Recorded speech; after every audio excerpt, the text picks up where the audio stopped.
Let's talk about how to write horror like R.L Stine. Oh yes, that's very good. I like that. The first thing he mentions is how to find an idea. Robert says he can't tell you exactly how to come up with ideas, but the key is to stay alert and keep an open mind to all of your surroundings. The best ideas come from taking a shower or walking the dog or making the dishes. There are 3 different departments in the idea store. There's experience, memory, and imagination. So get ideas from experience by paying attention to the world around you. Listen to what children say to their parents, think of things you love and give them a spooky twist. For example, Robert loved to go to Disney World and he imagined an evil theme park, and he eventually came up to the idea for Horrorland. So draw from your childhood memories and recall things that used to scare you or still scare you. For example, Robert and his brother were always afraid their parents would leave home and never come back. This fear gave rise to the idea for a Fear Street book called Missing, in which 2 children discover that their parents no longer exist. So use your imagination. Bob recalls a walk in Riverside Park in New York City when the words "say cheese and die" suddenly popped up into his head. From then on he imagined a camera that took pictures, but only of bad things happening in the future. The idea became his novel Say Cheese and Die. So the reason Robert became a keen observer was because he felt like an outsider when he was young. By developing ideas, he was able to create a universe that he could control.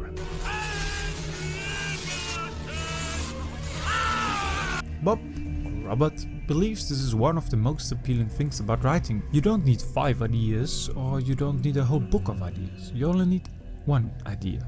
You just need 1 story. Oh, simple. Just one story. All you need is a solid concept, so just focus on writing 1 story at a time. When an idea comes to you, sit down, work it out, plan it out, and maybe implement it. That way things stay fresh.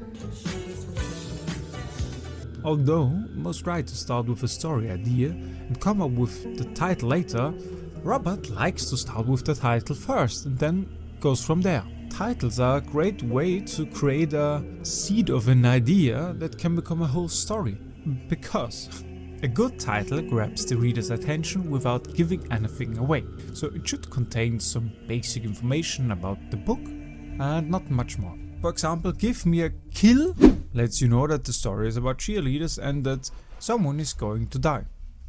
That's it. But titles are more than just attention grabbers. A good title can pave the way for an entire story. So, in short, stay alert for ideas, draw from your own experience, get ideas from memory, use your imagination, and create a universe with your ideas. Get ideas from movies and televisions, develop an idea from a catchy title, and use a theme as a starting point. All you need is 1 good idea. Once you have an idea that you're happy with, you should expand on it. Ask questions and write down your answers. If there's a superhero in your story, ask, what powers does he have? Is there a monster in the story? If so, what is it? What does it look like? And if you're writing a horror story, who's the villain? What is the main conflict of the story? What situations will the characters get into, and how will they keep themselves safe? It's a challenge to develop a cohesive plot that stays interesting from beginning to end. But that's why it's important to create a detailed outline before you start writing. Having a meaningful outline will keep you in control of the narrative as you build the world of your story. If you put enough work into your outline, the hardest part of writing your book will be done.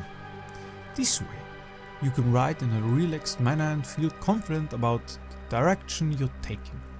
It makes the writing process more fun. For a novel to be exciting, you need to follow certain rules. Above all, it must be fun to read the story.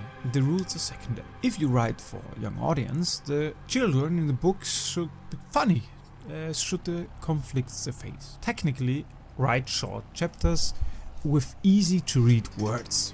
Provide younger audiences, not children, with fast-paced, action-oriented stories with lots of cliffhangers. They will be much more inclined to read your book. All of Robert's books are action-oriented. Some Goosebumps books, such as the Deep Trouble series, are adventure novels rather than children horrors. Most children adventure stories have a similar plot structure. A group of children get into danger and must find a way to safety. However, someone or something is trying to prevent them from completing their, let's say, mission, whatever that may be. The book is about children using their wits to accomplish their mission. This is action-based storytelling in its simplest form. So, determine the main characters, the central conflict, and the beginning, middle and end of your story. So, in short, develop your idea first, understand the value of outlining, make your story a page-turner, and maximize the adventure. That's what a surprise ending is. You have your big happy ending, everything's nice, and then something right at the end says, wait a minute kids, you're not out of it yet. If you can, develop the ending of your novel first. This isn't always possible, but it's a trick Robert uses to keep readers interested by cleverly distracting them from what might think is the ending. Once you start writing, it's easier to fool people at the very beginning of the book. A cliffhanger per se is a device that forces readers to find out what happens next in a story. Simple, isn't it? Good cliffhangers are the key to an exciting book and one of the easiest ways to increase suspense. Some authors may think it's a cheap trick or a simple gimmick, but it's a proven way to get kids and other people reading and keep them reading. R.L Stine spends a lot of time working on original cliffhangers. In fact, he ends most chapters this way. For example, he ends one chapter with a scary moment when the main character is grabbed from behind. But at the beginning of the next chapter, readers learn it's just the character's friend. In short, start with the ending, end happily but with a surprise, and use cliffhangers to keep readers hooked. Every story ever told can be broken down into 3 distinct parts: the beginning, the middle, and the twist. Build at least 2 or 3 twists in your story. These help keep readers interested, especially in the middle of the book when the plot might otherwise drag on. It's a challenge to get readers through the middle of a story, and there needs to be enough suspense to keep the reading to the end. A great twist will surprise the readers and turn their entire understanding of the story upside down. So deceive your readers by laying down false leads, also known as red herrings.